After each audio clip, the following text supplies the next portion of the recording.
Bienvenue à ce troisième épisode de Accountancy Challenges. Accountancy Challenges est une série de webinaires et de podcasts pour les experts comptables qui désirent se tenir au courant.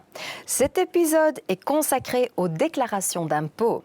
En tant qu'expert comptable, vous en savez plein les pieds chaque année. Et ce, bien sûr, parce que chaque année, de nombreux changements sont apportés au formulaire. Qu'en est-il cette année ? Nathalie Niemegeers passera tout à l'heure en revue les principales modifications apportées à l'impôt des personnes physiques. Mais je parlerai d'abord en détail de l'impôt des sociétés avec Yves Verding. Bienvenue Yves. Vous êtes un visage familier pour nos spectateurs et en tant que Head of Tax chez BNP Paribas Fortis, vous êtes la personne idéale pour parler des changements apportés au formulaire des déclarations, n'est-ce pas? Bonjour Ilse. Bonjour. Merci, je vais faire mon mieux. Soyez la bienvenue. Oui, merci. Bon, en regardant les sujets choisis d'aujourd'hui, je remarque que la mobilité est vraiment centrale, n'est-ce pas? Oui, tout à fait. Comme vous savez, la mobilité en Belgique, c'est un grand problème. Et donc, il y a d'abord l'aspect écologique. Donc, on veut encourager surtout les gens de soit prendre le vélo, soit prendre une voiture électrique sans émission CO2, évidemment. Parce qu'on a beaucoup de changements, voiture électrique, vélo électrique, borne de recharge. Oui, tout à fait. Ça rend les choses un peu compliquées, mais le but du législateur est clair, moins d'émissions CO2. OK. Bon, mais aujourd'hui, nous voulions aller plus loin dans les détails. Nous pouvons maintenant aborder notre premier sujet, le remboursement de l'électricité.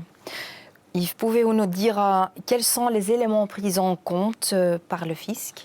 Oui, donc par le temps qui court, le remboursement de l'électricité est une vraie casse-tête. Et pourquoi?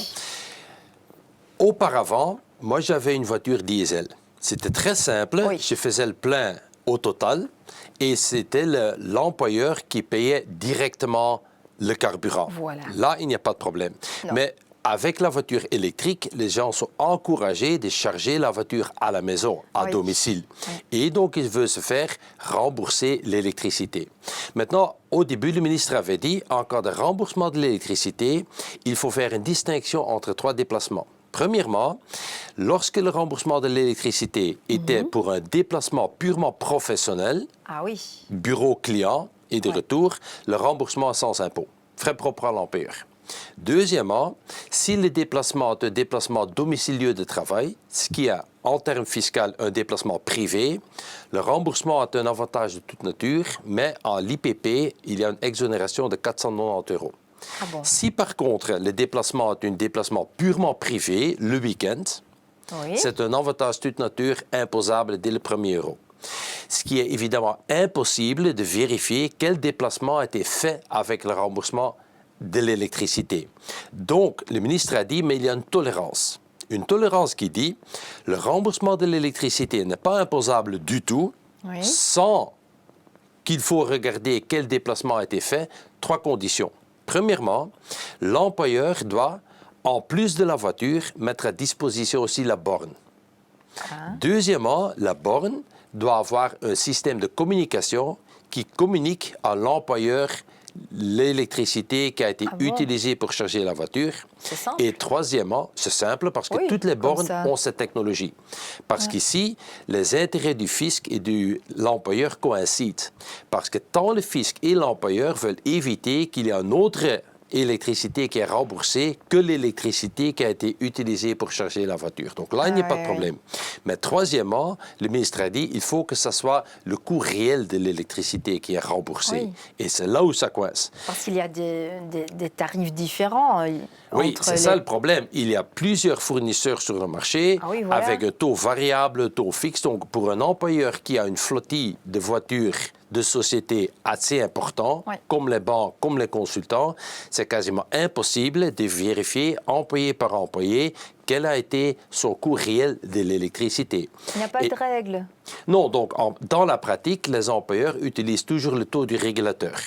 Parce qu'ils savent parfaitement bien, via la borne, le système de communication, quel a été le kilowattheure utilisé pour charger la voiture, mais le prix est toujours pris comme le prix du régulateur, sans vérifier individuellement par employé quel a été son coût réel de l'électricité. Oui. Et le type de déplacement, ça c'est important aussi? Donc, si les conditions du ministre sont remplies, borne plus facture, coût réel et système de communication, il ne faut plus voir quel a été le déplacement qui a été fait. C'est comme une carte d'essence, en fait. OK. Si j'ai bien compris, tout dépend que la voiture soit hybride ou 100% électrique, que l'employé dispose d'une borne de recharge à son domicile par l'intermédiaire de l'employeur ou non, avec un système de communication ou non. Et cela dépend également de la car policy et du type de déplacement.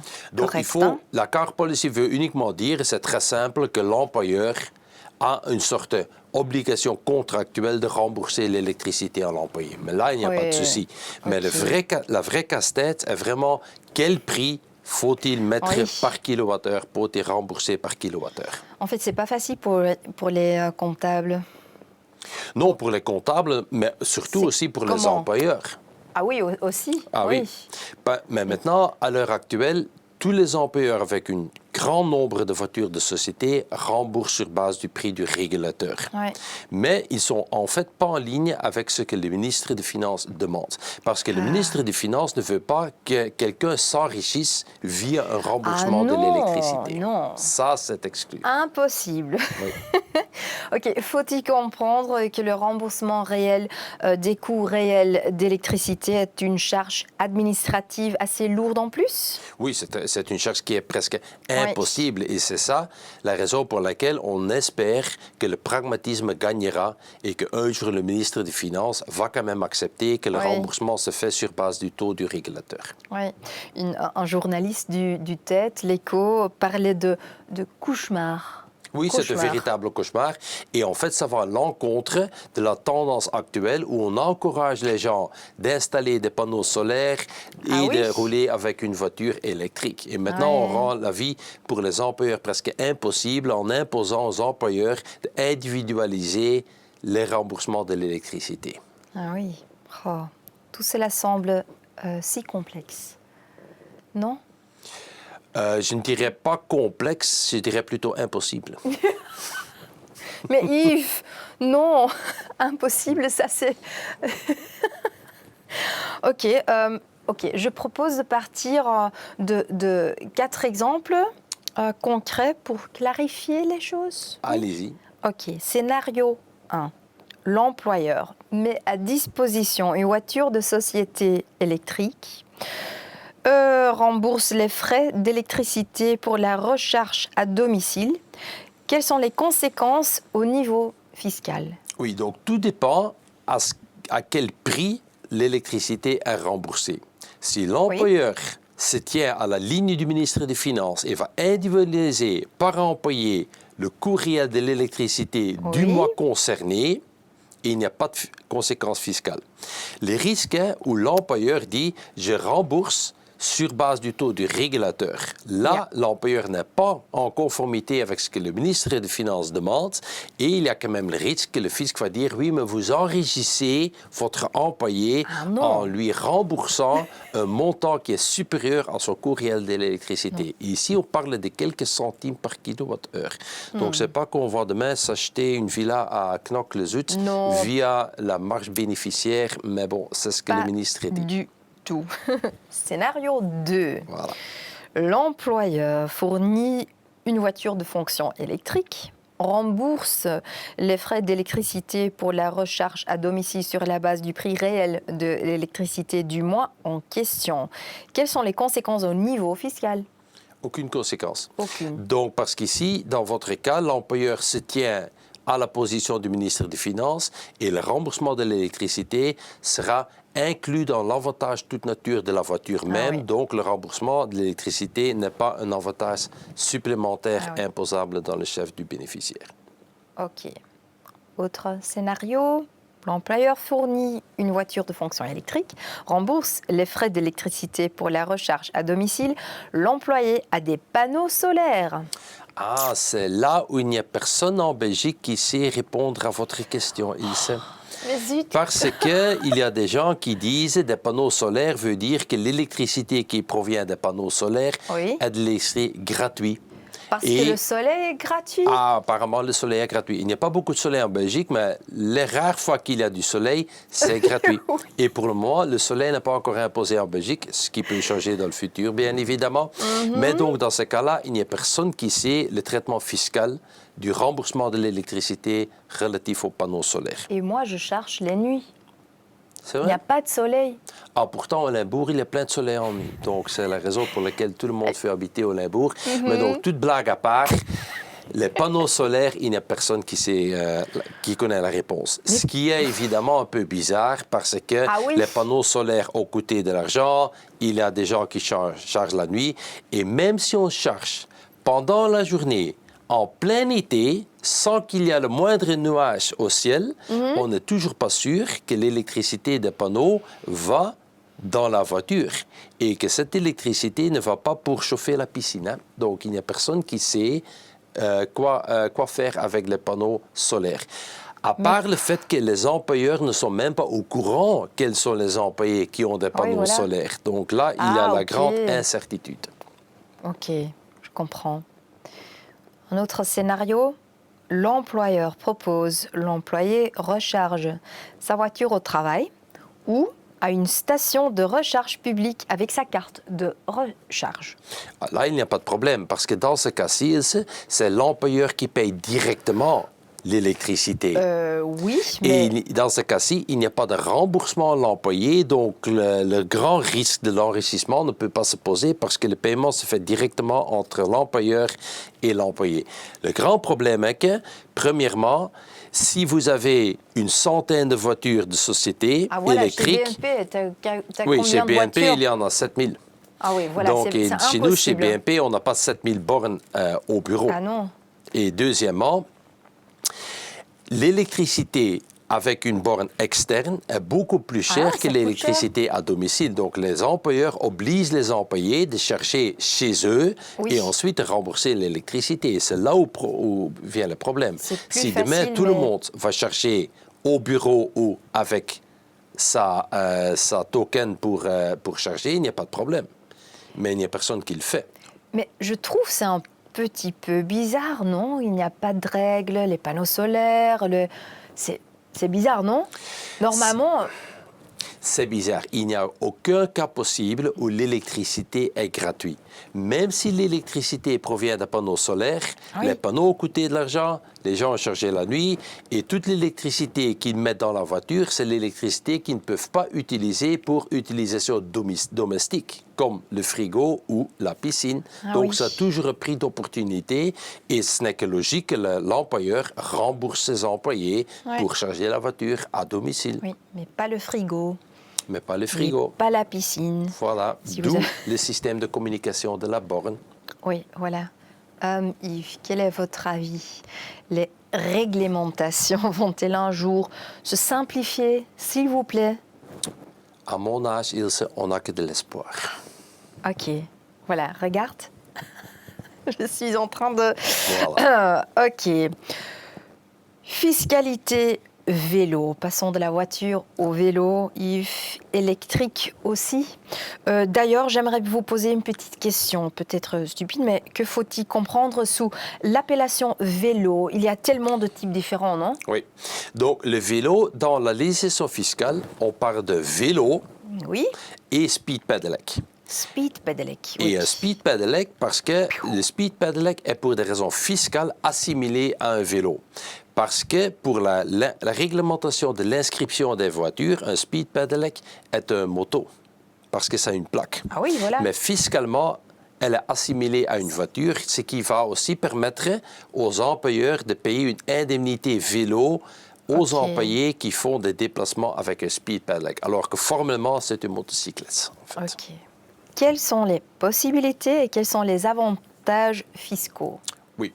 Donc, contrairement à une voiture, lorsqu'on fait un déplacement domicilié de travail à vélo, l'employeur est obligé de payer une indemnité vélo aux employés qui est exonéré d'impôts, pourvu que l'employé ne démontre pas, ne déduit pas ses frais réels. Ah oui. Et l'indemnité, est plafonné à 35 centimes par kilomètre. 35, oui.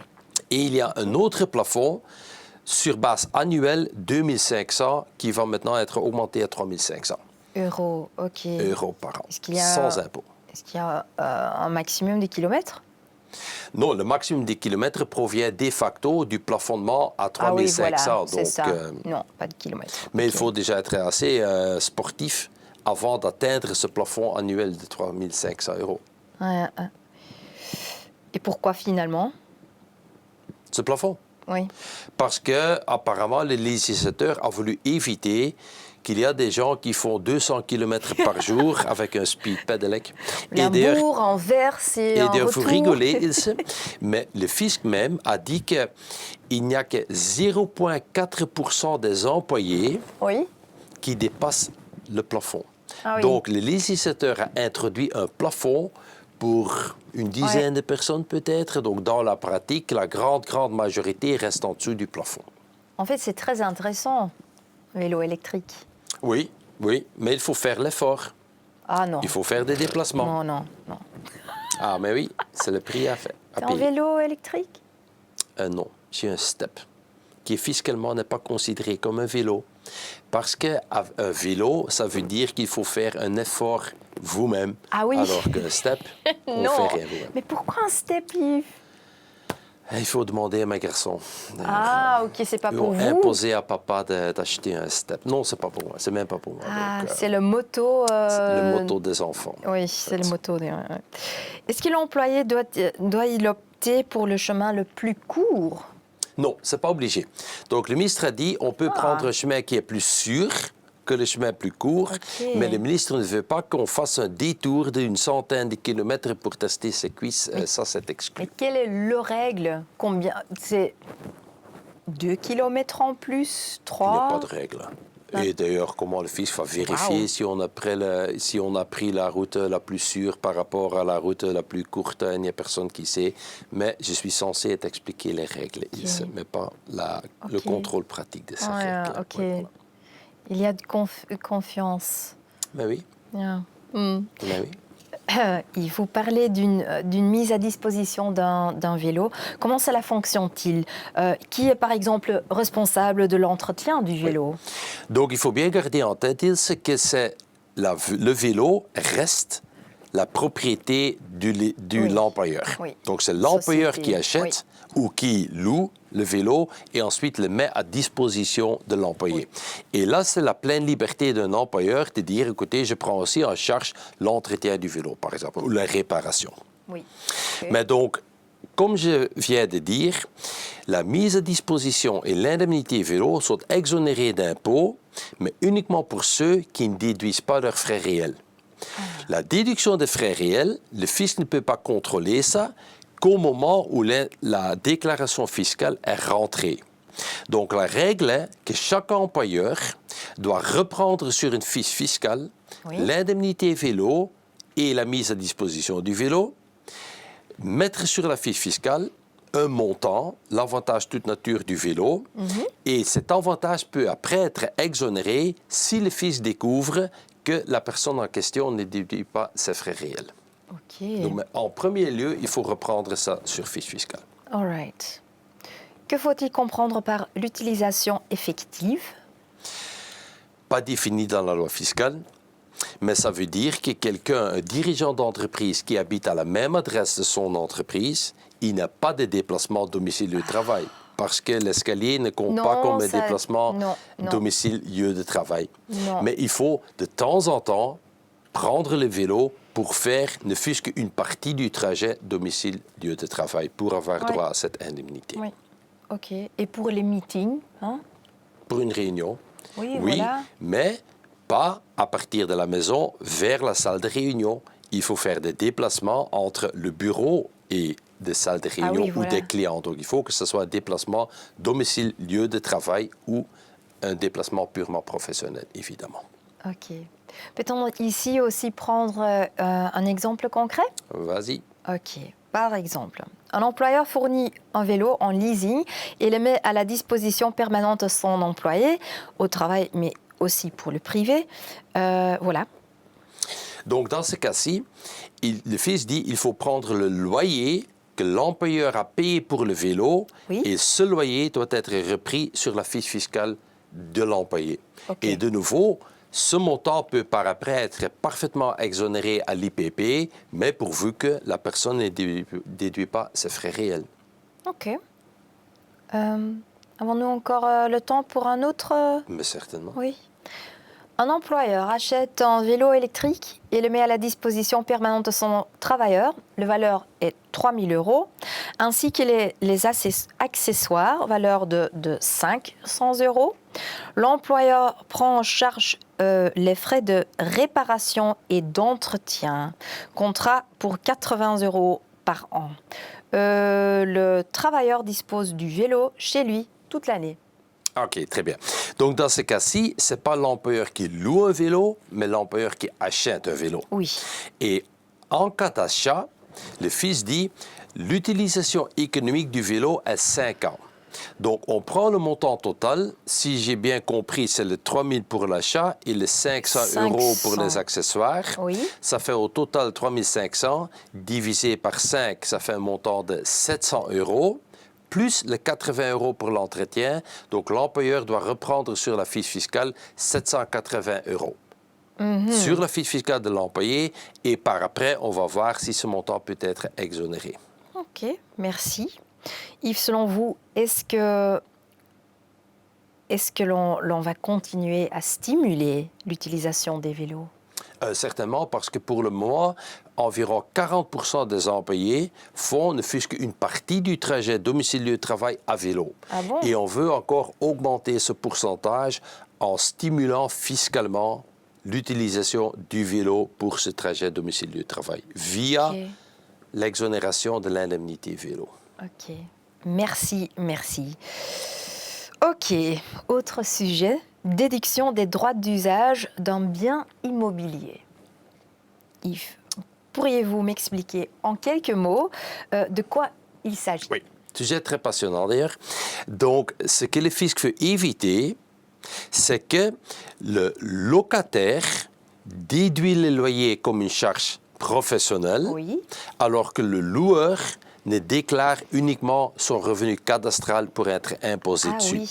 Donc, le fisc a découvert apparemment ces rares cas où il y a une déduction du côté du locataire et pas une exonération, une taxation sur le loyer effectivement reçu dans le chef du loueur. Et donc, on a inventé deux cas, dans lesquels le locataire ne peut pas déduire le loyer. Premièrement, si le contrat de bail a été enregistré gratuitement. Parce qu'il faut savoir que tous les contrats de bail doivent être enregistrés. C'est une obligation. Mais l'enregistrement gratuit est uniquement possible en cas d'une location privée. Donc, le seul fait que le contrat de bail a été enregistré gratuitement est le feu rouge pour le fisc pour dire donc c'est une location privée, donc le loyer ne peut pas être déduit. Et si le loyer ne peut pas être déduit, le locataire, il est bien parce qu'il peut uniquement être taxé sur le revenu cadastral. Donc, c'est le premier cas. Deuxième cas de figure, c'est où le locataire ne joint pas une nouvelle déclaration, une nouvelle annexe à sa déclaration fiscale. Et dans cette annexe, c'est d'ailleurs l'annexe 270 MLH, c'est comme l'avion que je vais prendre bientôt à Marbella. Ça, c'est mieux. Dans cette annexe, le locataire doit confirmer à qui est-ce que je paye, pour quel bien immobilier et combien est-ce que j'ai déduit. Et si ce locataire ne joint pas ça à sa déclaration fiscale, il ne peut pas déduire le loyer. Même s'il l'utilise professionnellement, joindre l'annexe à la déclaration est une condition formelle pour pouvoir déduire les loyers. Donc, il doit déjà prendre position dans sa déclaration fiscale en disant directement « je déduis ». Et s'il déduit, bien évidemment, le locataire sera imposé sur le loyer réellement reçu. Donc, le loueur doit prendre position, en fait. Ok, donc si je comprends bien, il était jusqu'à présent compliqué pour l'administration d'avoir accès à l'ensemble des informations. Ah oui, tout à fait. Parce qu'auparavant, le fisc pouvait uniquement constater ça lors du contrôle du locataire. Oui. Mais maintenant, les locataires vont chaque année devoir joindre cette annexe à leur déclaration pour justifier la déduction du loyer payé. À partir de cette année. À partir de cette année. Okay. Et d'ailleurs, ce n'est pas limité au loyer, ce sont toutes les redevances pour le droit d'usage sur un bien immobilier.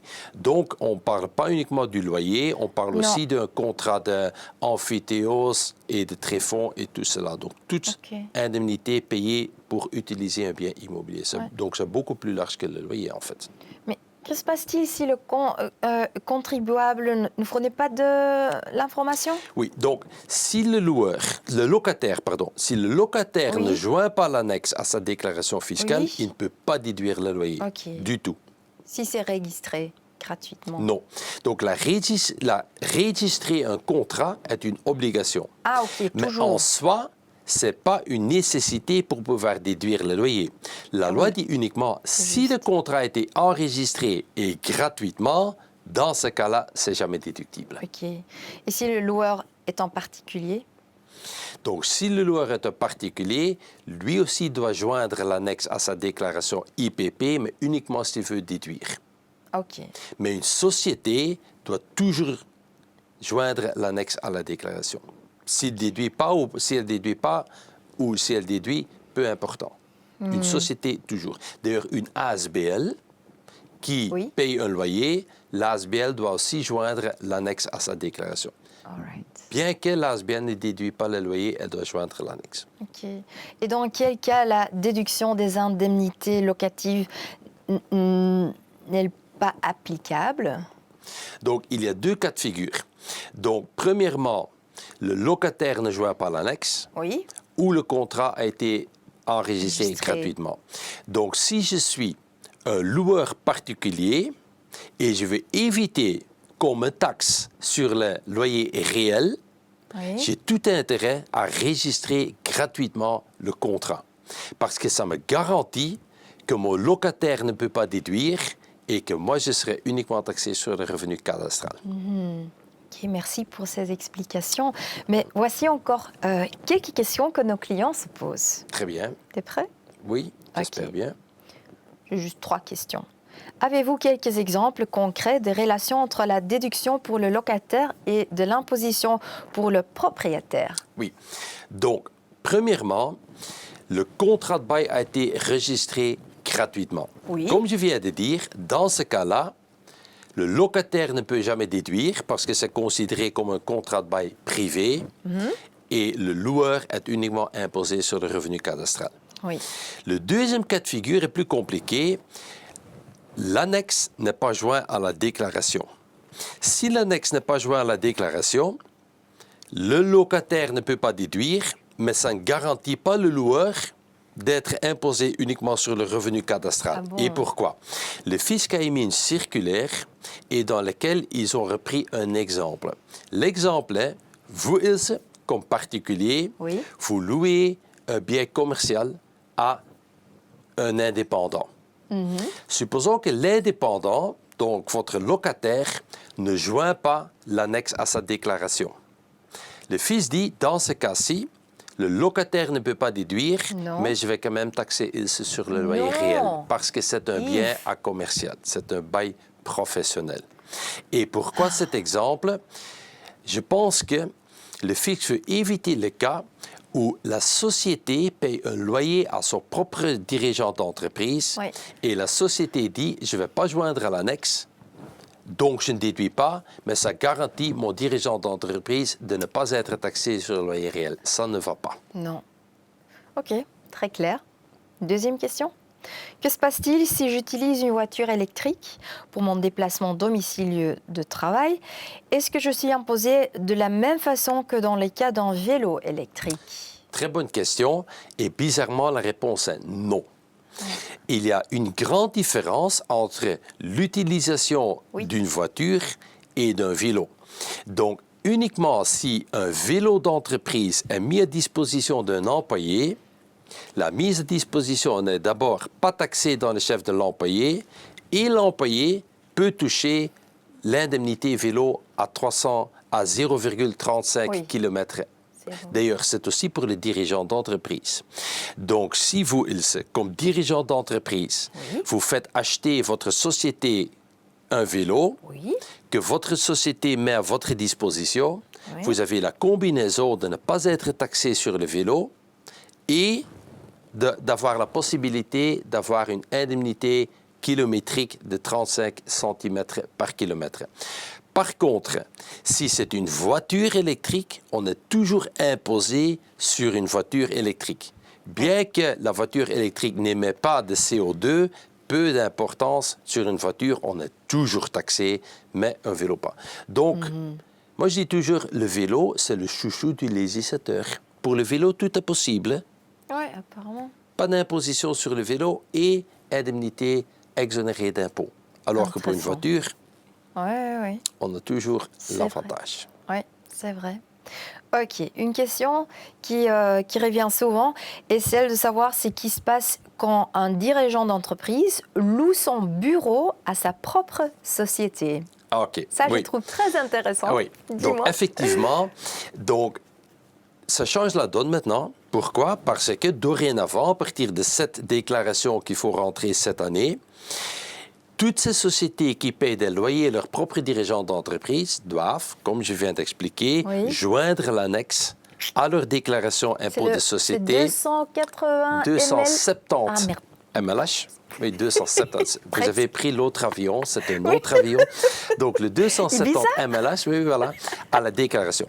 Donc, dorénavant, le fisc sait automatiquement chaque année, quelles sont toutes ces sociétés qui payent des loyers à leurs propres dirigeants d'entreprise. En principe, fiscalement, ça ne devrait pas poser un problème parce que si on aurait respecté les règles, la société a déduit et les dirigeants d'entreprise se fait taxer dessus. Mais maintenant, quelle est l'autre problématique? En principe, tous ces contrats de bail auraient dû être enregistrés. Pas gratuitement, mais moyennant 0,20% sur la somme totale de tous les loyers sur la durée du contrat. La somme totale. Dans la pratique, les dirigeants d'entreprise, il y en a beaucoup qui n'ont jamais enregistré le contrat de bail entre eux-mêmes et leur propre société.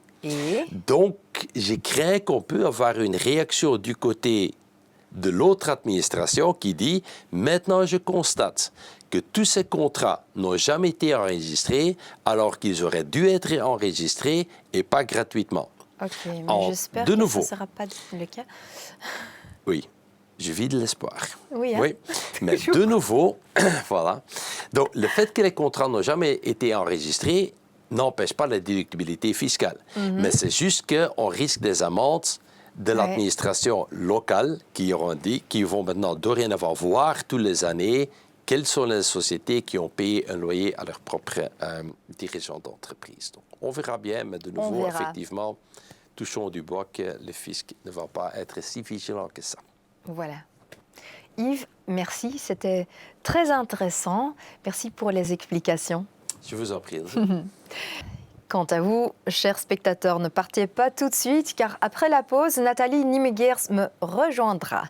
Nathalie est Head of Tax HR chez BNP Paribas Fortis et avec elle, nous parlerons des nouveautés dans les déclarations d'impôts des personnes physiques. Cela promet donc d'être très intéressant. Rendez-vous après la pause.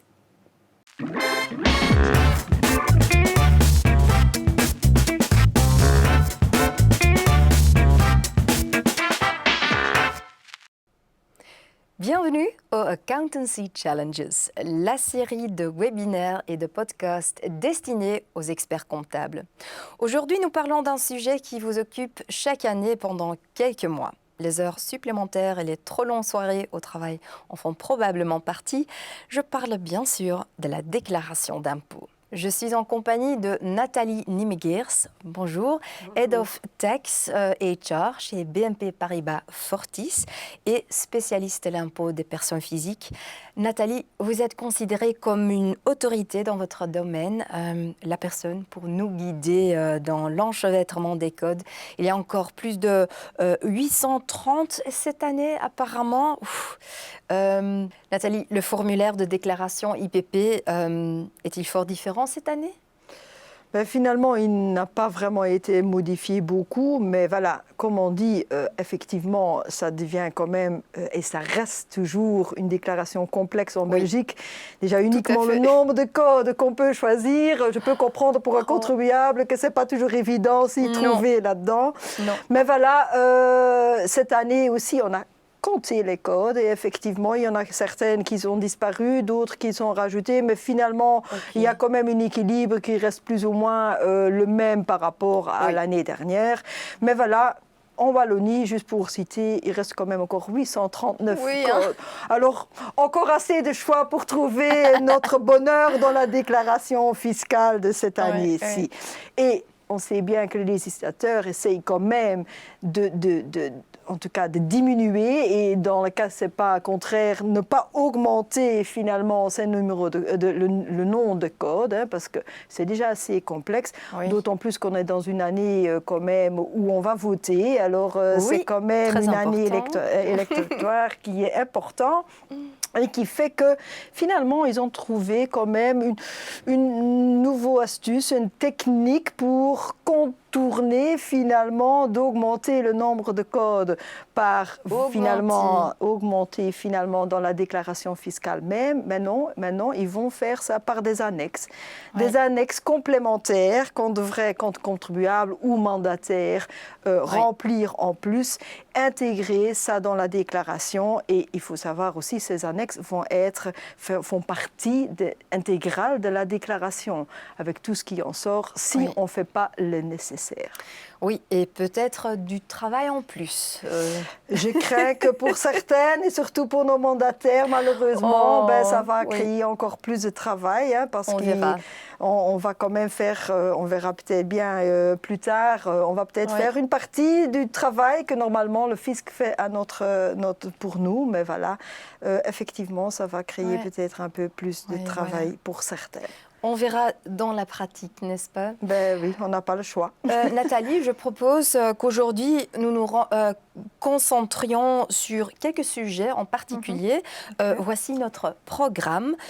Les délais, droit d'auteur, taxe Cayman, déduction des frais de loyer et proposition de déclaration simplifiée et peut-être quelques questions supplémentaires plus s'il nous reste assez de temps. Hein? Ok, commençons par les délais. Ok, parfait. La saison des déclarations d'impôts des particuliers avec l'ouverture de Tax on Web a officiellement commencé le 24 avril. Quelles sont à présent les dates limites de dépôt des déclarations? Mais finalement, maintenant, les dates, ça dépend un peu comment on va fonctionner pour faire sa déclaration fiscale. Hein. On peut encore toujours choisir pour le faire par papier. Je pense que de moins en moins de contribuables le font. Mais en tout cas, dans tous les cas, si on choisit encore de faire par papier, tous les cas, on va expliquer après si c'est une déclaration complexe, non complexe. Mais n'importe, il n'y a pas de distinction, ce sera toujours le 30 juin 2024. La majorité, je pense quand même, des contribuables, maintenant on va le faire par MyMinFin, Tax on Web. Et alors à ce moment-là, effectivement, on doit faire une distinction. Parce que là, les dates vont être différentes si on parle plutôt d'une déclaration simple ou, comme on appelle, non complexe, ou éventuellement une déclaration complexe. Quand c'est une déclaration non complexe, à ce moment-là, la date limite sera le 15 juillet. Juillet, hein, parce qu'autrement, on va... Déjà ici, ça va être compliqué, mais là, effectivement... Excusez-moi, Nathalie.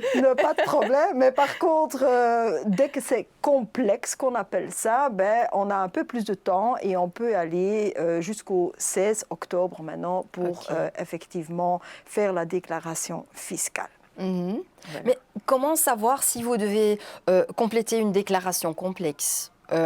Quels sont, par exemple, les critères? Mais effectivement, le législateur a quand même, je trouve personnellement, une drôle de manière de comprendre complexe. Mais voilà, en tout cas, on va le faire avec complexe pour le législateur, oui. C'est-à-dire avoir une date de dépôt pour le 16 octobre.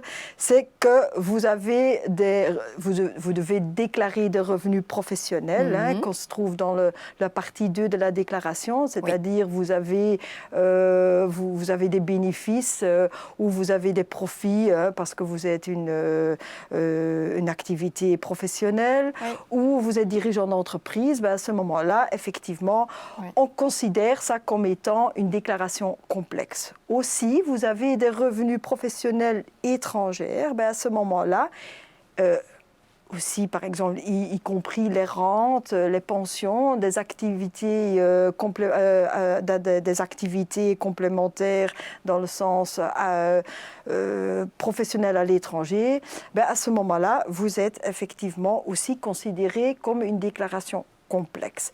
Oui. Pourquoi je dis que c'est une drôle de manière de comprendre complexe? Parce que je m'imagine que si vous devez déclarer des revenus pour un dirigeant d'entreprise qui a une fiche fiscale de 280-20, où vous devez uniquement recopier finalement les codes, c'est quand même considéré fiscalement comme étant complexe.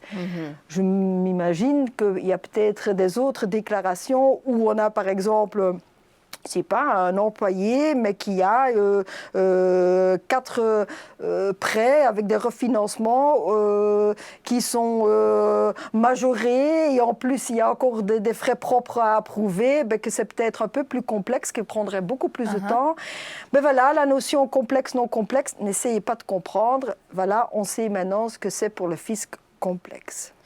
Oui, mais les deadlines que vous avez mentionnées, sont-elles réellement définitive, car ces dernières années, les dates ont encore souvent été modifiées en dernière minute. Oui, effectivement, ce qui a changé cette année-ci, c'est que ces dates maintenant sont fixées dans la loi.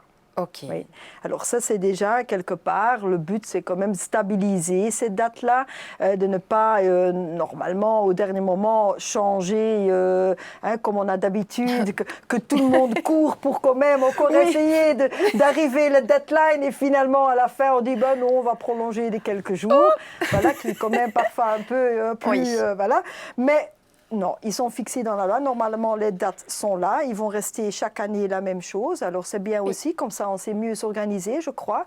Mais maintenant, on ne sait jamais. Des problèmes techniques, comme on a déjà connu aussi les dernières années, peuvent arriver. Qu'on n'arrive plus à rentrer toutes les déclarations. Ça veut dire qu'on garde quand même toujours la possibilité, si c'est nécessaire, quand même de prolonger si uniquement c'est nécessaire. Mais autrement, ces dates-là, maintenant, sont fixées dans la loi, qui fait quand même, personnellement, qui donne une certaine stabilité, je crois. On verra. On verra ça aussi. Ok, merci pour ces explications. Passons maintenant au point suivant, le régime transitoire de droit d'auteur. Ces dernières années, Nathalie, l'octroi de droit d'auteur est apparu comme un moyen facile et légal de rémunérer vos employés pour le travail qu'ils effectuent. En sera-t-il toujours ainsi ? Mais effectivement, pendant quand même quelques années, c'était quand même un régime fiscal très, très avantageux. Oui. Et voilà, qu'on pouvait faire sans problème. Mais voilà, c'était quand même, on est bien d'accord, c'est devenu une optimisation fiscale pour autrement et mieux rémunérer certains employés ou d'autres, des dirigeants d'entreprise. Oui. Voilà. Oui. Alors voilà, effectivement, ils ont revu cette législation quand ça devient trop favorable et qu'il y a trop de gens qui veulent éventuellement profiter, entre parenthèses, parce que ce n'est pas profiter, parce que ça existait, la loi était là, on pouvait le faire. Mais malgré tout, ils ont revu ce système-là et quand on revoit quelque chose, en général, c'est souvent plus serré plus ouvert. Et effectivement, le régime des droits d'auteur en était revu et resserré. Le champ d'application, ils ont changé. Le champ d'application, surtout matériel, comme on appelle ça. Mais maintenant, on fait plutôt uniquement les revenus qui viennent des droits d'auteur ou des droits voisins, mais uniquement encore qui rapportent par rapport aux vraiment des des choses artistiques ou littéraires tombent encore dans le champ d'application. Ah oui. Alors c'est déjà bien restreint. En plus, ils ont aussi clarifié, comme on peut dire ça, tout ce qui est le champ d'application personnel. C'est-à-dire que maintenant, si on veut encore bénéficier de ça, il faut ou avoir une attestation effectivement de l'art, de l'œuvre d'art, mais en général, ce n'est pas ceux-là qu'on cible. Oui. C'est-à-dire où vous devez vraiment céder ces droits-là à un tiers, et ce tiers-là doit l'utiliser pour un fin de communication au public large. Et là, vous voyez déjà, ça devient quand même un peu plus restreint, surtout dans certains secteurs. Mais on voit bien que l'IT, par exemple, parce qu'on sait bien qu'eux, ils étaient visés tout au début de cette réforme fiscale. Mais effectivement, en général, quand ils créent quelque chose, au début, le but, ce n'est pas qu'on cède ça à un tiers pour que lui puisse, au fin de donner une communication au public large. Oui.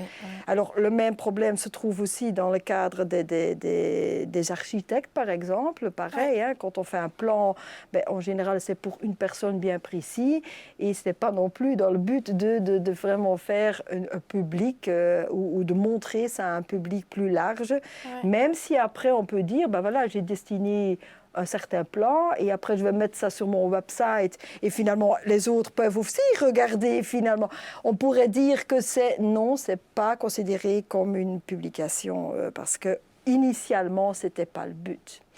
Alors le fait qu'on a resserré tous ces champs d'application ou matériels ou personnels, effectivement il y a certains secteurs, et d'autant plus la IT qui était quand même fort visée. Oui.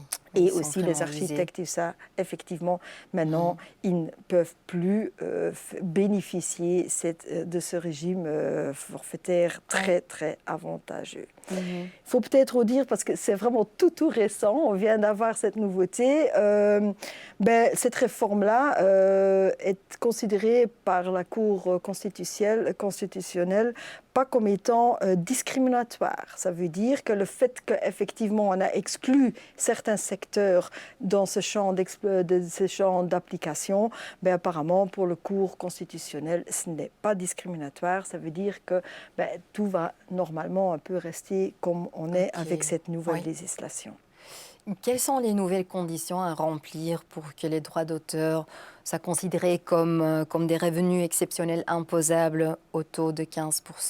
Oui, effectivement, on a d'abord le champ d'application qui doit être effectivement établi, mais ça, à côté de ça, il y a encore des conditions supplémentaires, et c'est surtout à voir avec les limites des montants qu'on ne peut pas dépasser. Il y a des limites, ok. Alors, la première limite, toujours, dans la fiscalité, sans limite, ça n'existe pas.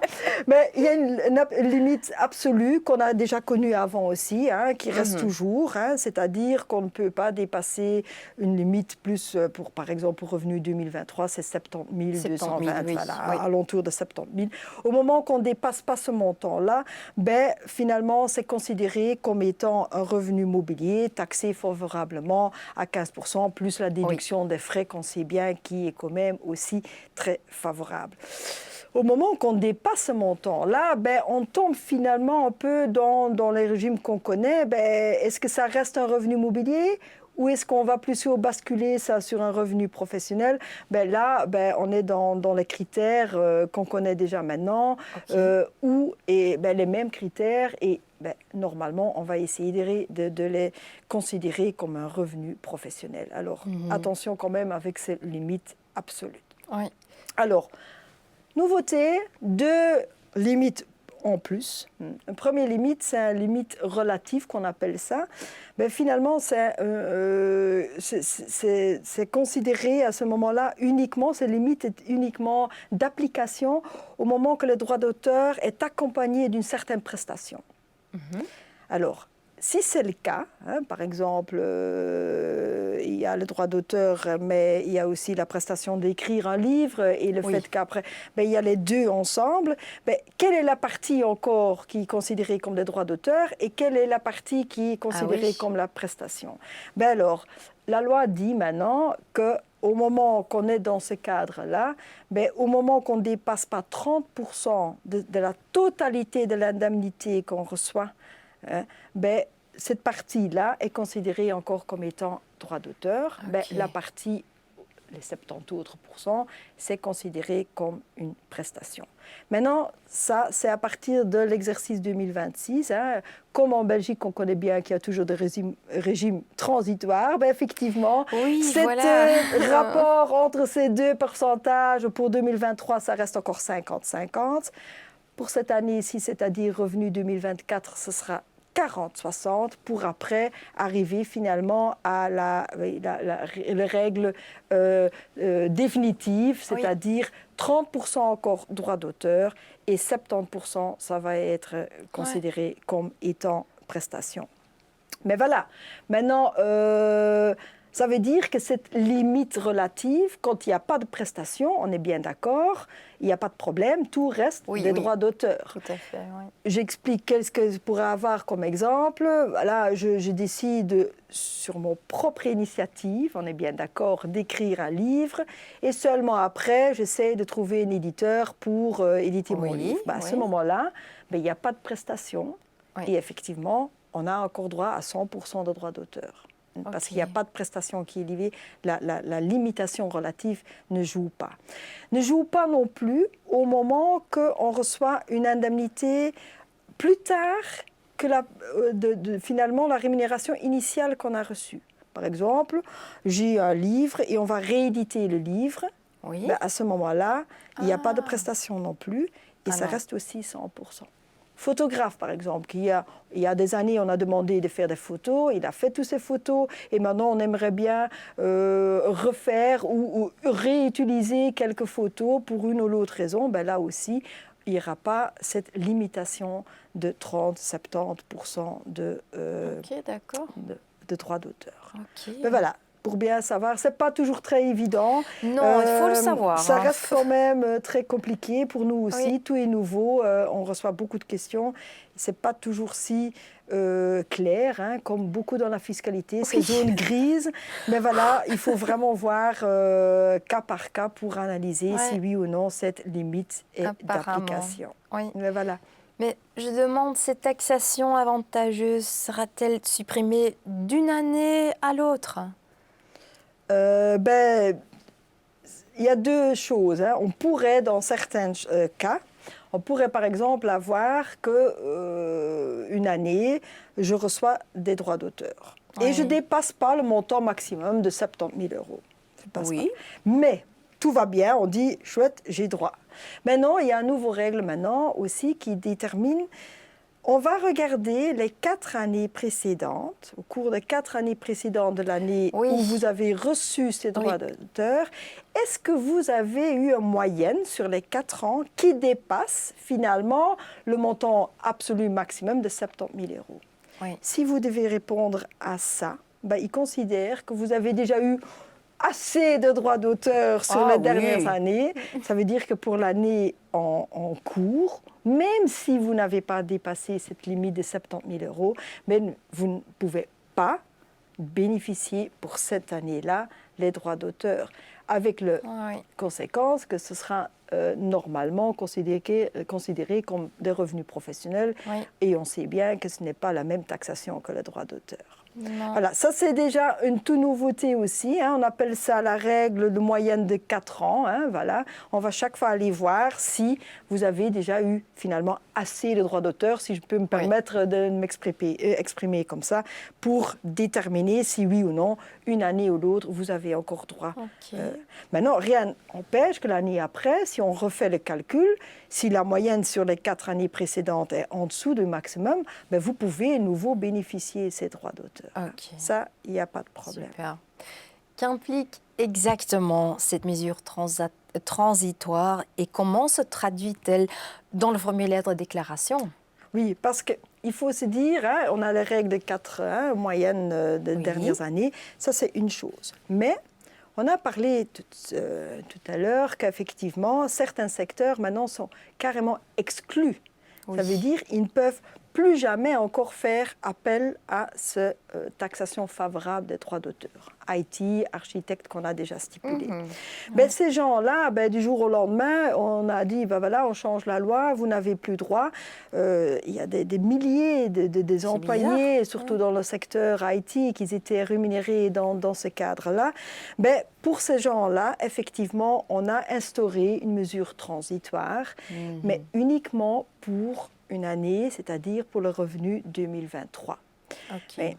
Alors ces gens-là peuvent encore, pour seulement une année, bénéficier de ces droits d'auteur et automatiquement, ça doit se déclarer aussi, on doit voir ça dans la déclaration fiscale parce que maintenant, on doit faire la distinction entre ceux qui tombent encore pendant une année dans les mesures transitoires avec des règles bien spécifiques par rapport à ceux qui restent finalement toujours pouvoir bénéficier du droit d'auteur. Alors, pour ceux qui vont tomber dans les mesures transitoires, pour 2023, effectivement, la déclaration a prévu des codes dans le cadre 7, où vous allez trouver effectivement cadre 7, le D2, si on peut dire, des codes bien spécifiques.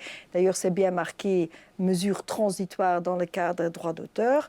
Okay. Pourquoi c'est important de faire une distinction pour ceux qui sont quand même encore, qui ont encore droit dans le régime normal?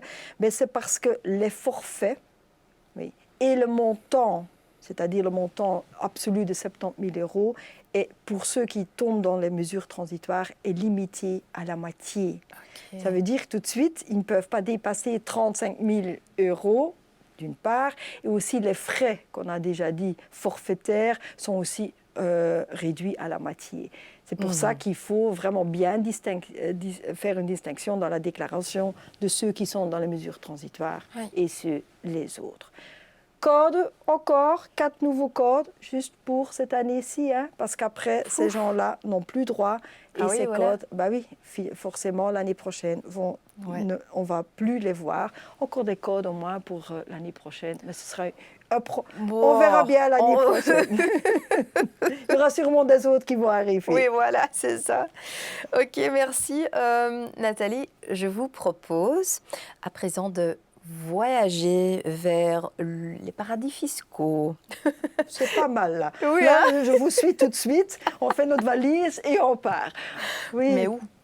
Tenerife? Non, on va aller un peu plus loin, où c'est quand même encore un peu plus idyllique. Si on allait faire les îles Caïmans, peut-être. Oui, voilà. Peut-être pas une mauvaise idée. Oui, OK. Le sujet de la taxe Caïman... Qu'est-ce que la taxe Caïman, en fait? Finalement, la taxe Caïman, c'est le législateur belge essaye de viser et finalement de savoir taxer par transparence les revenus qu'on peut, revenus, et je parle par exemple des dividendes, des intérêts de revenus immobiliers, qu'une certaine construction juridique, et on parle des trusts, mais surtout des sociétés qui se trouvent dans ces pays, les paradis fiscaux qu'on appelle, où il n'y a presque pas ou très peu d'impôts sur place. Mais finalement, il essaye par cette transparence, il va regarder à travers de cette construction et il va essayer de taxer directement le fondateur de cette construction-là. Et finalement, par transparence, qu'on appelle ça, on va taxer le fondateur ou le bénéficiaire de cette trust-là ou de ces constructions juridiques. Ça, c'est vraiment le but, parce que autrement, c'était facile. On avait un peu de patrimoine, on allait construire une construction juridique, on mettait ça dans des pays fiscalement très favorables, et finalement, le fisc savait bien qu'il y avait des revenus qui arrivaient, et il ne pouvait pas y toucher parce que ce n'était pas sur sa territoire. C'est pour ça qu'il y a finalement une fiction de la loi qui permet quand même, par transparence, de fixer et finalement de taxer directement le fondateur ou le bénéficiaire. Taxe Caïman, on a déjà dit, taxe Caïman, on réfère aux îles, aux Caraïbes, Caïman. Pourquoi? Oui, on peut rêver, pas uniquement du thon et des palmiers, mais aussi parce qu'ils sont connus surtout pour leurs lois fiscales très avantageuses qui attirent forcément les gens ou des entreprises qui ont vraiment les moyens. Voilà, ça c'est un peu en cours ce que ça signifie taxe Caïman. Mais comment compléter correctement sa déclaration dans ce cas? Jusque maintenant, dans la déclaration fiscale, quand vous allez dans le cadre 13, à l'époque, jusque maintenant, on devait mentionner si oui ou non on était fondateur ou bénéficiaire de ce trust ou une autre société de cette construction juridique. Et là, on demandait déjà des renseignements. On demandait le nom, l'adresse, plein d'autres questions, mais relativement basiques dans la déclaration. Voilà, maintenant, on va réduire ça cette année-ci. On va toujours avoir une case à remplir dans ce cadre 13, mais uniquement, ça va se réduire à oui ou non, je suis fondateur ou bénéficiaire d'une de ces constructions juridiques. Mais attention, comme d'habitude, ça ne veut pas dire que finalement cette obligation de mentionner dans la déclaration maintenant ce sera moindre. Non, au contraire, et ce sera même élargi parce qu'on en a déjà parlé au début de notre entretien qu'effectivement c'est la première annexe qu'on devrait, au moment où vous cochez oui, il y a une annexe en plus à remplir et envoyer à ce moment-là avec la déclaration qui fait intégralement partie de la déclaration. Ça veut dire, si on n'a pas cette annexe-là, la déclaration n'est pas correcte. Ok, mais quelle information faut-il communiquer dans l'annexe, par exemple? Alors là, comme je viens de dire, c'est étendu. Comme avant, on avait le nom et l'adresse et voilà, le registre national. Maintenant, en plus, il faut par exemple mentionner quel est l'apport du fondateur dans cette construction juridique. Quel est le revenu mobilier ou immobilier qu'il perçoit par cette construction immobilière. S'il perçoit des dividendes, il doit aussi le mentionner, même ceux qui sont peut-être déjà exonérés parce qu'ils étaient déjà taxés les années précédentes par la taxe Caïman, ou ils sont, on ne doit pas les déclarer parce qu'ils sont déjà soumis par finalement une taxation à la source, ou voilà, le précompte libératoire. Néanmoins, on devrait quand même tout mentionner dans ce fameux formulaire. Vous voyez tout de suite, le but c'est quand même aussi d'avoir... avoir plus d'informations et encore plus de contrôle par rapport à ce qu'on connaissait avant dans la déclaration.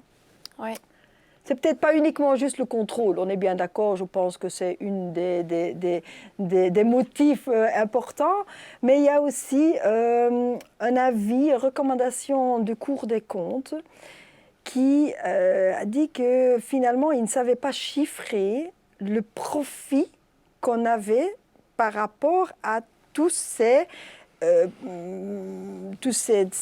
rentrées qu'on pouvait avoir dans le cadre des taxes Caïman. Parce que voilà, on cochait uniquement que oui, on était fondateur. Et après, qu'est-ce qu'on faisait après? Si on avait des dividendes, on le mettait dans le cadre 7 ou dans le cadre 3 si c'était des revenus immobiliers. Mais finalement, ça tombait dans la totalité des autres revenus belges. On ne savait plus faire la distinction. Quel est le produit normal et quel est le produit qui rapporte que la Belgique rapporte par rapport à cette taxe Caïman. Et alors, le Cour des comptes dit, ce serait quand même bien qu'on puisse chiffrer ça. Voilà, ce n'est pas uniquement le contrôle, mais grâce à tous ces renseignements, effectivement, maintenant, on pourrait chiffrer le bénéfice, entre parenthèses, et ce que ça rapporte finalement, cette taxe Caïman. Ok. double avantage pour le législateur. Ok. Merci. Ok, bye bye, paradis. Parlons Oui, à présent. malheureusement, on va revenir. À peine arrivé, on doit déjà repartir. Mais voilà, c'est la vie. Oui. Mais parlons à présent de la déduction des frais de loyer. Un certain nombre de contribuables déclarent leurs frais professionnels réels, notamment leurs frais de loyer. Mais quelles sont les formalités à le remplir si je veux déduire comme frais professionnels le loyer ou une partie de loyer que je paye pour un bien que j'utilise dans le cadre de mes activités professionnelles? Ben oui, je pense que c'est une des plus grandes nouveautés de cette année ici, parce que voilà, à partir de maintenant, je crains. Je crains des nouveautés ici, plus de travail en tout cas, ça c'est sûr. Maintenant, voilà, on va peut-être un peu cadrer ça. Il y a d'abord un nouveau code qui est prévu dans la déclaration fiscale, où effectivement, si vous voulez déduire ces indemnités ou ces loyers que vous payez dans le cadre des frais professionnels réels, mais vous devez d'abord déjà cocher qu'effectivement, il y a un code bien précis, le 1077, que vous devez marquer. Vous connaissez tous les codes? Pas tous, mais il y en a certains qu'on connaît quand même, oui, mais bon, qui reviennent souvent. Respect. Et alors, à ce moment-là, ça ne s'arrête pas là, nouveau. Parce que là, c'est la deuxième annexe très importante qu'on doit nouveau remplir, joindre à la déclaration, qui fait intégrante partie de la déclaration. Parce que là, on va devoir donner plein d'informations qui vont être appréciées, on va dire comme ça, par le fisc. Qu'est-ce qu'on doit noter? D'abord, le locataire, votre nom, adresse, je pense que là, il n'y a pas de problème. On devrait aussi indiquer quel est le loyer total que vous avez payé pendant une année d'imposition et surtout aussi le montant que vous espérez déduire comme frais professionnels, parce que c'est rare que 100% malheureusement est accepté. Alors, vous aurez à avoir les deux montants à mentionner. Jusque-là, je pense que c'est encore logique, mais il faut aussi donner tous les renseignements par rapport au bailleur. Le nom, adresse, jusque-là, ça va, mais le législateur va loin. Il demande même que le locataire, finalement, note le numéro de registre national. Ah bon?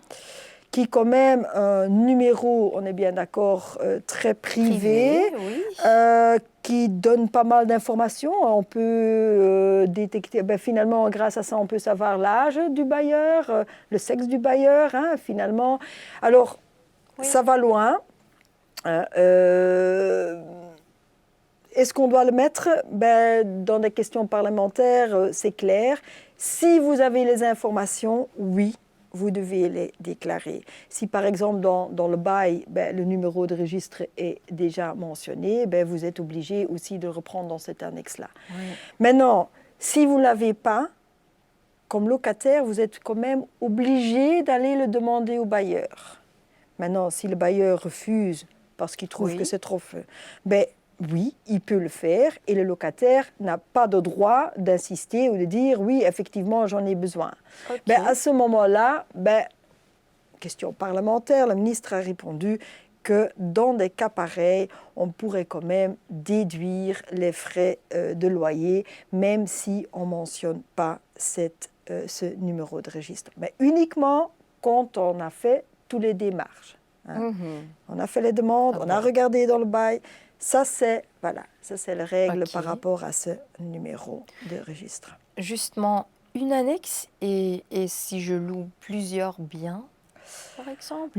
Oui, c'est là que ça commence, parce que une annexe, ça va. Mais si vous avez plusieurs biens où vous allez déduire les loyers, à ce moment-là, ce sera par bien immobilier annexe.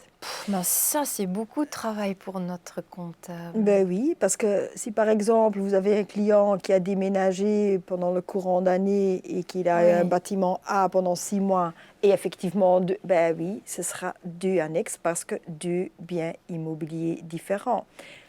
Même encore pire, si je peux dire. Non, Si non, jamais Nathalie, non. Mais on a des bonnes nouvelles aussi. Ah, ok. Maintenant, si jamais vous avez un couple dont Oui, tous les deux par ils exemple, veulent un déduire parce partenaire. qu'ils font chacun leurs frais réels et un fait 10% et l'autre 15% en fonction de l'activité qu'il fait à la maison, ben là aussi, 2 partenaires, 2 déductions, 2 fiches ou 2 annexes en plus par bien ou par partenaire. Ok. Alors, La nouvelle annexe n'était d'application que pour les locations? mais Ou- finalement, c'est toujours un peu problème. Hein. Si on prend que la location et rien d'autre, ben, ça veut dire qu'on vise certaines personnes ou voilà. certaines catégories. Alors, on C'est pas essaye quand même correct. d'étendre ça et effectivement, on voit ça plus large. On va même dire, même toutes les indemnités qu'on veut déduire dans le cadre de frais professionnels réels, mais qui sont par rapport à la constitution, à la cession des droits de droits réels, hein. Oui. Pense à des droits de superficie, droits d'amphithéose, l'usufruit, ben, ceux-là sont également visés. Alors, ce n'est pas uniquement les locataires avec leur loyer. Voilà. Ok. Et pour des agriculteurs, cette annexe est-elle également obligatoire pour un agriculteur utilisant des terres à des fins professionnelles? Ben, tout récemment, et je peux dire début mai, alors c'est vraiment très récemment, Oui.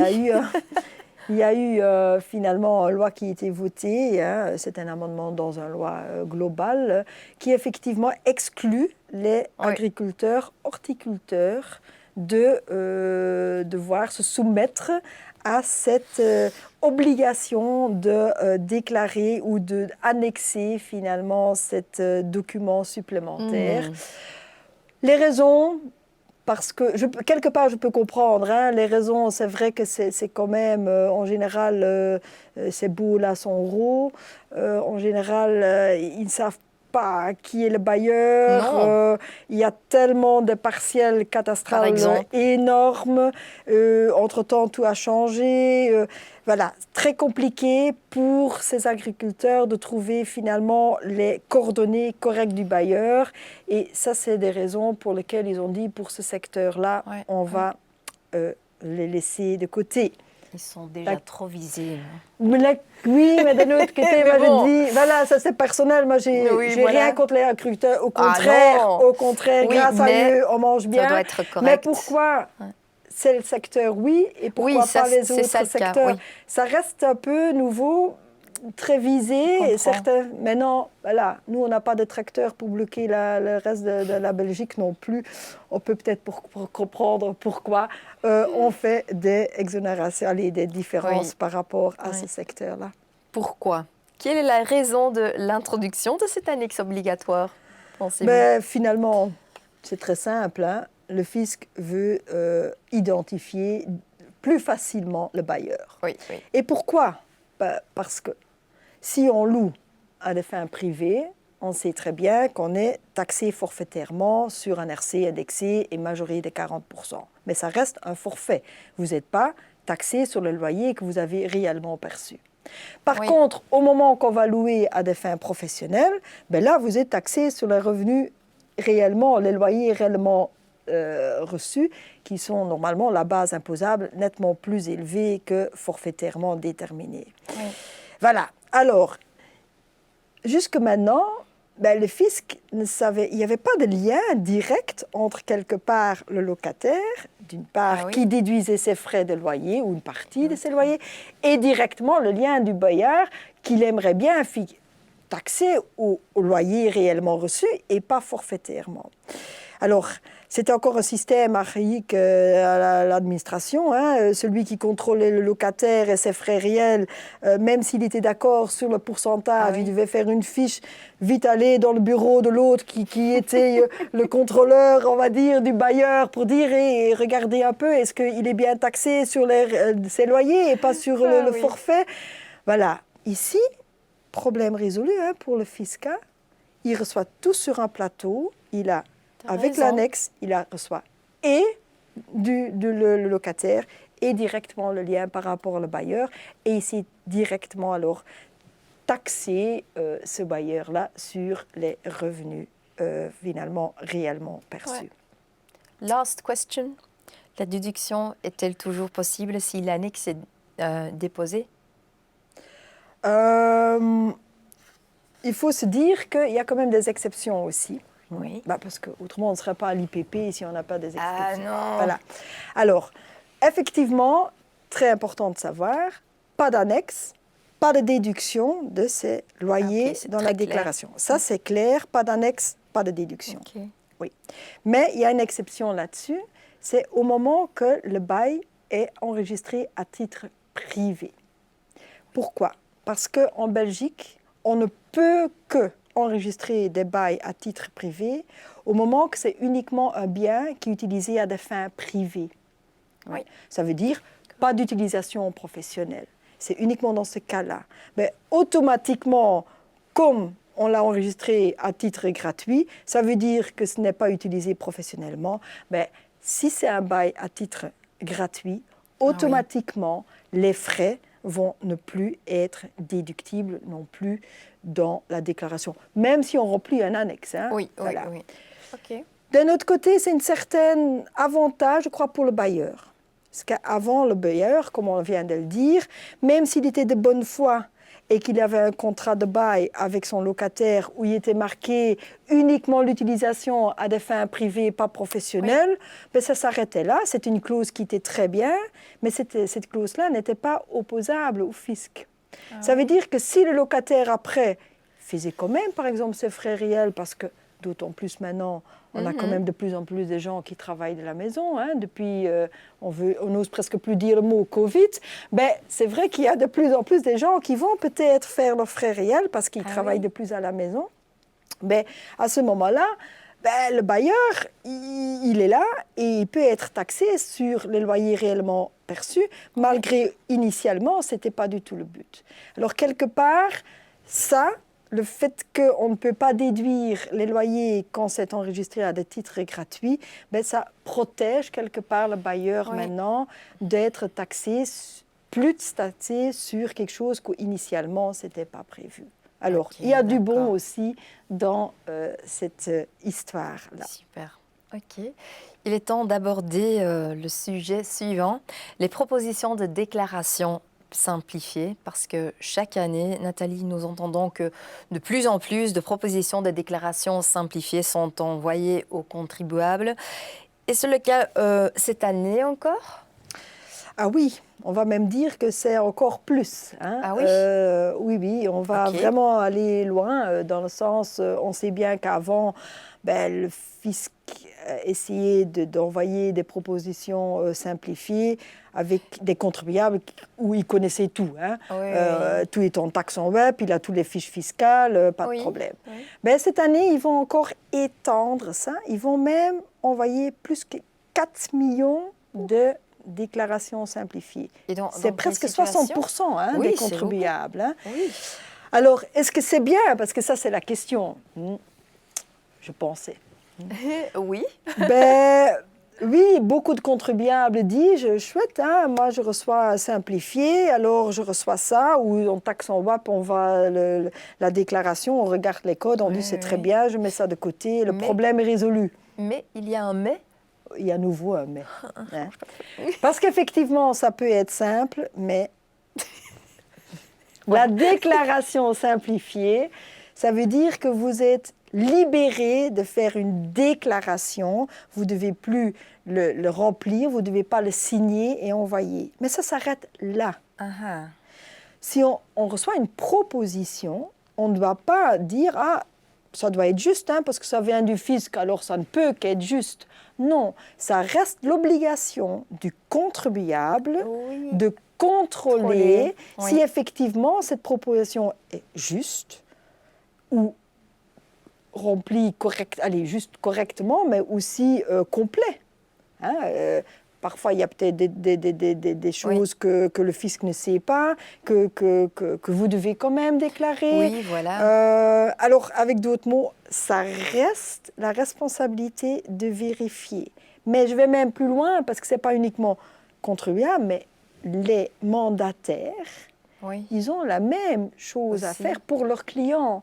Ça veut dire que toutes ces propositions qu'eux reçoivent au nom de leurs clients, c'est à eux aussi de vérifier si oui ou non, Oui, il oui. est complet et correct. Ouais. Oui. C'est pas tout automatiquement. Alors, c'est- parfois on se demande, est-ce que c'est pas mieux de le faire directement ou de vérifier? Parce que vérifier, ça prend aussi du temps. Mais c'est Oui. très important, hein, parce que si jamais vous ne faites rien, et après, pour une ou l'autre raison, elle n'est pas Oui. correcte ou incomplète, ben ça veut dire que vous avez fait une déclaration non conforme, non, Oui. voilà, avec tout ce qui en suit, hein, éventuellement augmentation, une amende, Conséquences, augmentation encore majoration encore éventuellement d'impôts. Voilà, à éviter. Alors, on ne peut que dire à tout le monde, faites le nécessaire, vérifiez, parce qu'autrement, ben, finalement, vous êtes en tort. Ce n'est Mais pas parce que vous le attention. recevez que c'est en ordre. Ok. Et quels sont les points les plus importants à vérifier? Oui, il faut se dire qu'il y a des attestations, hein, des personnes en charge. Souvent, il y a des problèmes là-dedans parce qu'ils n'ont pas toujours tous les infos. Les dons, parce qu'on reçoit des dons, mais normalement, tout doit se faire maintenant par système électronique, mais Oui, pas tout le normalement. monde. Ouais. Oui. Mais pas tout le monde sait déjà le faire. Yeah, yeah. Les frais de garde d'enfants, par exemple, c'est un grand problème aussi. D'ailleurs, je vais encore revenir là-dessus tout de suite. Oui. Il y a quand même, par exemple, vous avez perçu des dividendes, vous avez droit à une exonération d'une première tranche de 800 €. Ben, ce n'est pas le fisc qui va vous le donner, hein, parce que c'est à vous de le demander dans votre déclaration fiscale. Oui, oui. Alors, si vous ne faites pas ça, vous perdez quelque chose, un avantage fiscal. Ouais. Je veux revenir sur les frais de garde d'enfants, si vous me permettez, parce que j'ai dit qu'on allait étendre encore les propositions de simplifiées. Oui, et on va étendre ça à, par exemple, des gens qui reçoivent maintenant aussi des revenus par des revenus d'économie, de collaborative, ou même qui sont dans le travail associatif. Hein, ben, ceux-là aussi, hein, vous faites un travail associatif dans un club de sport, par exemple. Il y en a quand même. Un coach ou. Ouais, voilà, Oui. il y en a quand même énormément. Ben, ceux-là, maintenant, peuvent aussi recevoir une déclaration simplifiée. Avant, ce n'était pas le cas parce que c'était dans le partie 2. Le partie 2 était exclu de cette déclaration simplifiée. Ben, cette année-ci, ben, encore plus de contribuables. Éventuellement, quelqu'un qui décède dans l'année, mais qui est déjà considéré comme étant isolé, hein, par exemple une veuve ou un veuve hein, qui décède cette année-ci, ben, eux aussi, peuvent aussi recevoir simplifié. Et alors, et je pense que c'est surtout là que ça va coincer, aussi des gens qui vont déduire les frais de garde enfants. Alors, frais de garde enfants, c'est très bien, hein, mais pas, et on commence, mais pas pour ceux des enfants qui ont moins de 3 ans, ou pas des enfants à partir de 14 ans, jusqu'à 14 ans qui ont un handicap. Pour des raisons, parce que le fisc n'est pas au courant des choix qu'il doit faire ou des attestations. Mais ça veut dire qu'il y a à nouveau une exception sur le fait qu'on va accepter les frais de garde d'enfants. Je pense toujours, moi, à des mouvements de jeunesse. Hein. Qui ne va pas au mouvement de jeunesse? Ils sont peut-être très bien pour s'occuper des enfants, mais niveau papier, c'est peut-être un peu moindre. Alors je me demande, est-ce qu'eux, effectivement, utilisent l'attestation qui est nécessaire? Est-ce qu'ils l'envoient aussi électroniquement par le fisc? Peut-être pas, ou trop tard. Alors ça veut dire qu'il y a beaucoup de chances que ces frais de garde d'enfants qui sont sur la déclaration simplifiée ne seront peut-être pas tout à fait corrects non plus. Alors attention et à vérifier, c'est finalement le message. Toujours, oui. J'ai encore 2 questions pour vous. Concernant les délais pour répondre à une proposition erronée, sont-ils les mêmes que les délais impartis aux contribuables qui auraient rempli leur déclaration en ligne? Oui, effectivement, les délais dans le simplifié sont les mêmes. Hein. Il faut réagir aussi dans... Voilà. Mais attention, si jamais... Oui, je ne veux pas dire, hein, mais attention, j'ai dit. Attention, hein, au moment que vous recevez une proposition simplifiée. Oui. Et pour une ou l'autre raison, cette proposition, vous devez la changer et elle devient complexe. Hein, par exemple, vous devez rajouter un revenu de dirigeant d'entreprise qui n'était pas stipulé. Elle devient complexe. Là, vous devez réagir. Vous devez réagir et avant le 15 juillet, dire au fisc, voilà, ma déclaration simplifiée n'est pas correcte ou pas complète, on va dire comme ça. Oui.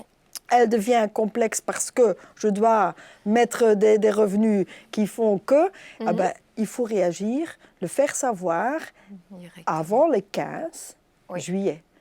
Et après, effectivement, rentrer votre déclaration pour le 16 octobre. Okay. Pourquoi il faut le faire avant le 15 juillet? C'est clair, parce qu'éventuellement, le fisc pourrait déjà enrôler la déclaration. Parce que si on ne réagit pas avant le 15 juillet, pour le fisc, ça veut dire que vous êtes d'accord avec la proposition. Ah oui, voilà. Alors, attention dans ce cadre-là, mais autrement, les délais restent les mêmes. Ok. Nathalie, en conclusion, quel est votre avis sur l'évolution du nombre croissant de propositions de déclarations simplifiées? Je pense que j'ai déjà un tout petit peu parlé. Moi, personnellement, c'est bien. Pour certains contribuables, on est bien d'accord, ça peut être vraiment une solution. Mais pour les mandataires, je trouve que c'est quand même du travail en plus parce que ils doivent d'abord tout vérifier et ils doivent le faire dans le temps. Vraiment, ça veut dire qu'avant le 15 juillet, ils doivent regarder si toutes les propositions sont correctes, complètes. Et c'est quand même un travail en plus sur un délai quand même relativement court. Alors, c'est peut-être bien pour certaines, mais je crains que pour d'autres, c'est peut-être plus facile d'avoir tout de suite, de déclarer nous-mêmes et de ne pas avoir la proposition. Oui. Très clair, merci. Nous arrivons au dernier point de notre programme, Nathalie. Parlons donc des ressources nettes.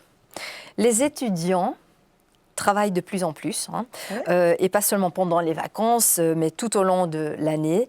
Quelle est l'incidence de ce phénomène sur la question de savoir si les enfants sont encore à charge de leurs parents? Oui, parce que c'est bien d'avoir des enfants qui travaillent, parce que les voir comme ça en juillet, août, traîner devant la télé, c'est peut-être pas vraiment l'idéal. Alors, c'est très bien. Mais qu'est-ce qui s'est passé? C'est que socialement, le nombre d'heures qu'un étudiant, dans le cadre, on est bien d'accord, d'un contrat d'étudiant, parce que là aussi, il faut... 400... c'était 475 heures, mais ils ont augmenté ça maintenant jusqu'à 600 heures. Socialement, ça veut dire que l'étudiant peut travailler 600 heures par an sans devoir finalement payer des cotisations sociales. Oui, voilà. OK. C'est très bien. Mais si fiscalement on ne suit pas, il y a beaucoup de chances que cet enfant-là, socialement, il ne payerait peut-être pas sur cette rémunération-là, mais fiscalement, il va peut-être ne plus être à charge parce qu'il va dépasser une certaine limite. Et c'est ça, ces ressources nettes. Parce que fiscalement, un enfant est à charge s'il fait partie du ménage, s'il n'est pas rémunéré par le contribuable même, mais surtout qu'il ne dépasse pas des ressources nettes d'un certain seuil. Ah oui. Et au moment qu'il dépasse ce seuil-là, l'enfant n'est plus à charge. Et je ne sais pas, je ne me permets pas de vous le demander, mais si vous avez 3 enfants et tout à coup vous tombez à 2 enfants, ça vous coûte plus ou moins 2400 € par an, un enfant. D'argent. Pas uniquement que ça coûte dans le tarif, mais ça coûte aussi fiscalement. Alors, ça veut dire que c'est quand même important de pouvoir déclarer votre enfant à charge. Mais jusque maintenant, il y avait une différence des ressources nettes en fonction si l'enfant était à charge d'une imposition commune, d'un couple, ou dans une imposition uniquement maman ou papa, imposition seule, ou imposition seule avec l'enfant qui a un handicap. Ça veut dire qu'il y avait des tranches de ressources qui étaient plus ou moins plus élevées. Maintenant, ils ont dit, pour revenu 2023, mais ce sera encore le cas pour l'année prochaine, revenu 2024, on va donner finalement la ressource nette maximum, c'est-à-dire 7 000 aidés, hein, c'est pour 2020, c'est alentour de 7 000 €. On va donner ça maintenant à chaque enfant, sans faire la distinction si l'enfant est à charge d'une imposition commune ou pas. Tout le monde est le même montant, le maximum. Quelque part lié à les 600 € socialement, parce qu'autrement, fiscalement, on risque peut-être plus facilement de perdre un enfant à charge. Mais comme j'ai dit, ce n'est que pour 2 ans. Oui, c'est limité, c'est pas permanent. Avec le risque, pas le risque, mais à partir de normalement exercice 2026, revenu 2025, et on est bien d'accord, c'est dans 7 mois, parce qu'on sera vite là, nouveau, le temps passe, on tombe nouveau dans l'ancien système. C'est-à-dire nouveau avec la différence de ressources nettes par rapport à l'imposition, l'enfant. Voilà, c'est quand même... Et on va voir socialement, si on garde les 600 heures ou pas, on est un peu dans... C'est un grand point d'interrogation à ce niveau-là. Ok. Y a-t-il d'autres points d'attention dans les domaines des ressources nettes? Oui, c'est vrai qu'il y a encore quelque chose de nouveau aussi. On va aller dans l'âge un peu plus élevé. Hein. Si vous avez vos parents, par exemple, ou vous avez des ascendants plus de 65 ans à votre charge. Et alors, à ce moment-là, là aussi, ils doivent faire partie de votre ménage. Et ils ne peuvent pas non plus, comme les enfants, dépasser une certaine ressource. Il y a des exonérations, mais on ne parle pas de ça. Et alors, jusque maintenant, le fisc, sur base de leur circulaire, ils ont toujours dit, si c'est le cas, on va regarder les ressources des 2 parents que vous avez à charge, les 2 ascendants, on va les cumuler ensemble et on va prendre les 2 ensemble pour voir s'ils dépassent, oui ou non, le seuil des ressources nettes. Le max. Voilà. Et alors, 9 fois sur 10, quand on cumule 2 ressources nettes des enfants, il y a beaucoup de chance. C'était 3820, je crois. Plus ou moins, oui. Alors, avec les 2 ensemble, on dépasse largement. Si maintenant, si on était entre 3008 et 7000 à ce moment-là, il y avait un seul des 2 qui était à charge, et autrement personne. Et en majorité, c'était presque personne qui était à charge. La doctrine, depuis des années, a toujours critiqué cette version-là en disant que ce n'est pas correct parce que la loi ne stipule pas ça, qu'on doit cumuler ça. La loi est très claire. Hein, il faut, pour déterminer les ressources nettes, voir ça par individu. Ouais. Et ici, récemment, c'était encore passé par le cours de Bruxelles et effectivement, là aussi, c'est revenu là-dessus. Et bonne nouvelle, effectivement, maintenant, le fisc a rendu les armes et il a dit « Ok, on est d'accord, on va maintenant faire effectivement les calculs par individu et regarder si par individu, on dépasse le seuil de 3800 aidés pour voir si un parent ou 2 parents peuvent être à charge. Qui quand même aussi, vite, un peu comme un enfant, on a vite un avantage de 2000 et même plus. Oui, tout à fait.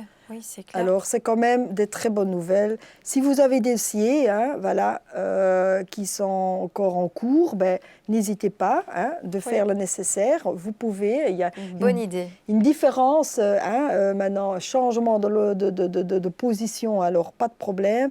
Sinon, vous pouvez toujours faire une réclamation encore pour des anciens dossiers ou dégrèvement d'office en ayant les 2 de 5 ans. Tout ça, c'est possible. Regardez peut-être dans les dossiers pour les contrôleurs ou pour les mandataires. Ça vaut peut-être la peine quand même, si vous, dans ce cas-là, de récupérer quelques euros pour les clients. Ok, Nathalie, merci vraiment pour les explications.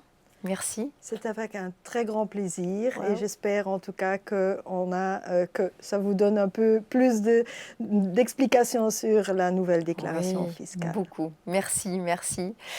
Et je suis sûre que nos spectateurs sont maintenant mieux équipés pour affronter la montagne de formulaires de déclaration d'impôts. Merci à tous ceux qui ont participé à cette session et à très bientôt.